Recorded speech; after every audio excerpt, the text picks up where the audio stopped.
हर इंसान के लिए उसका सबसे सुरक्षित जगह उसका अपना खुद का घर होता है। लेकिन क्या हो अगर उसी घर की चार दीवारी के अंदर आपके साथ कुछ ऐसी घटना हो जाए जो आपकी पूरी ज़िंदगी ही बदल के रख दे। जी हाँ, आज हम एक ऐसी कहानी की बात करेंगे जिसमें एक लड़की के साथ जिसने छुट्टियां मनाने अपनी दीदी के घर जाने का फैसला करता है, लेकिन वहाँ से एक ऐसी सच्चाई लेकर लौटता है जिसने उसकी ज़िंदगी हमेशा के लिए तबाह कर दिया। ये एक छोटी सी घटना आज की उस ज़िंदगी के सबसे बड़ा बोझ बन चुकी थी। आज की ये क्राइम स्टोरी आपको एक ऐसे मूड पर ले जाएगी जहां आप अपने सबसे करीबी रिश्तों पर भी सवाल उठाने लगेंगे। भाई बहन, चाचा चाची, मामा मामी, क्या वाकई ये रिश्ता सबसे सुरक्षित है? ये क्या आप सोचेंगे शायद आपके साथ भी कुछ ऐसी घटना हो सकती है। चलिए कहानी को शुरू करते हैं। कहानी शुरू होती है 2019 के अंत से। राहुल नाम का एक 18 साल का लड़का जो हाल ही में 12वीं क्लास की तलाश में था। पढ़ाई में उसका ज़्यादा मन नहीं लगता था। स्कूल के दिनों में वो शरारतें बदमाशी करता रहता था। क्लास में डिस्टर्ब करना, दोस्तों को चिढ़ाना, टीचर से बहस करना। घर से कंप्लेंट आती रहती थी उसके पापा के पास। पापा स्कूल तो जाते थे, डांटते थे, लेकिन राहुल नहीं सुधरता था। उसे लगता था कि उसकी ज़िंदगी बस मज़े करने के लिए है।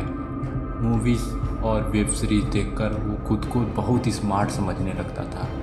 सोचता था कि कोई भी लड़की आसानी से उसे फटाफट पट जाएगी, लेकिन अब तक ऐसा कुछ हुआ ही नहीं था। उसके मन में एक ऐसे सपना था, दिल्ली छोड़कर बेंगलोर शिफ्ट हो जाने का।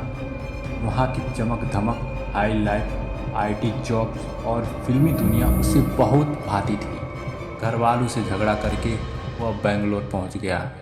राहुल के पापा ने उसे अकेले नहीं भेजा।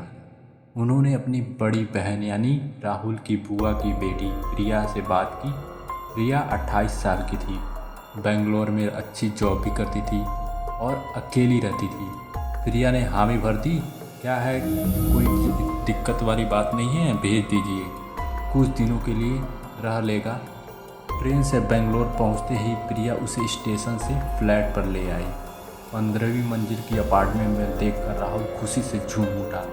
दीदी, एक दिन में मैं ऐसा ही फ्लैट लूँगा। प्रिया हंसकर बोली, ये सब रेंट पर है बेटा, जब जॉब की सैलरी आती तो इसी में चली जाती है। पहले कुछ दिन अच्छे से बीते। प्रिया ने उसे 2-3 दिन तक अच्छे कॉलेज दिखाए, लेकिन फीस देखकर दोनों निराश हो गए। फिर आया 2020 का जनवरी का। सब जानते थे कि क्या कोरोना लॉकडाउन, पूरे देश बंद हो गया। राहुल को लगा, वाह, अब तो मैं 15 से 20 दिन यहीं रह लूँगा। प्रिया के साथ रहना, खाना पीना सब सेट पर। पापा ने कहा लॉकडाउन ख़त्म होने तक वहीं रहो। प्रिया का एक बॉयफ्रेंड भी था जो वीकेंड पर आता रहता था छुट्टियों के सीजन में, लेकिन लॉकडाउन में वो नहीं आ सकता था। प्रिया अंदर से परेशान हो चुकी थी। उसे अपने बॉयफ्रेंड की याद आ रही थी। पहले हफ्ते में तो दोनों टीवी देखते हैं, खाते पीते हैं, मज़े करते हैं। राहुल को लगा लाइफ सेट है, लेकिन एक रात करीब 11 बजे राहुल सोफे पर मूवी देख रहा था।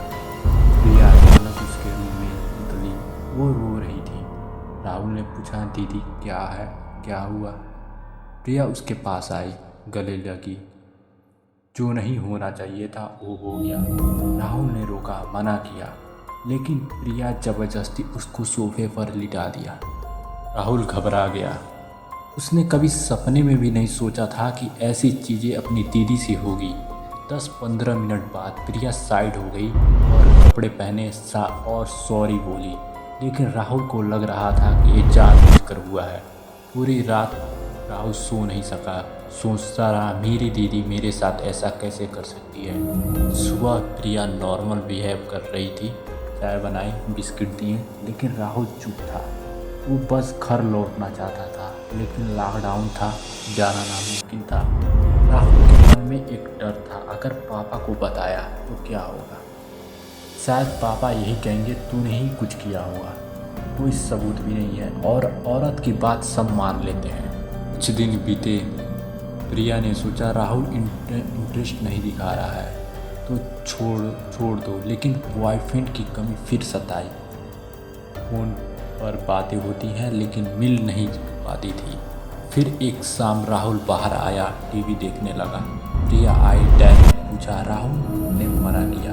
प्रिया ने एक बेडर मूवी लगा दी, गंदी सीरीज। उठने उस लगा दी, लेकिन प्रिया ने फिर वही काम किया। इस बार राहुल ने गुस्से से प्रिया को थप्पड़ मार दिया। बोला, बस करो। प्रिया ने धमकी दी, किसी को भी बताया तो मैं कह दूँगी तूने ही मेरे साथ गलत किया है, और मैं औरत हूँ, सब मेरी बात मानेंगे। तू लड़का है, कोई नहीं मानेगा। राहुल टूट चुका था अंदर से।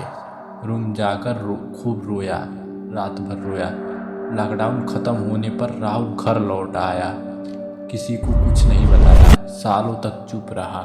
हाल ही में एक दोस्त से बात हुई, दोस्त ने कहा ये स्टोरी शेयर करनी चाहिए, लोगों को तो पता चले ऐसे मामले भी होते हैं। फिर राहुल ने हिम्मत दिखाई और इस बताने को चारों तरफ ये न्यूज़ फैल चुकी थी। तो किसी तरफ प्रिया को बुलाया गया और उससे ये सब पूछा गया, तो प्रिया ने ही उल्टे राहुल पे ही इल्ज़ाम लगाया, इसने ही मेरे साथ गलत किया था। लेकिन जब ज़्यादा बातचीत होने लगी, ज़्यादा पुलिस का प्रेशर बढ़ा, तो प्रिया ने सच बोला और फिर प्रिया को गिरफ्तार कर लिया जाता है। फिर तो सो गाइस, ये कहानी को यहीं ख़त्म करते हैं। अगर जो इस कहानी से आपको थोड़ी भी सहूलियत मिली तो कृपया मेरे चैनल को सब्सक्राइब करें। मिलते हैं इसी तरह की नेक्स्ट वीडियो में, इसी तरह की क्राइम स्टोरी के साथ। ये रियल घटना पर आधारित है, मैंने बस नाम बदला है, लेकिन कहानी एकदम रियल है।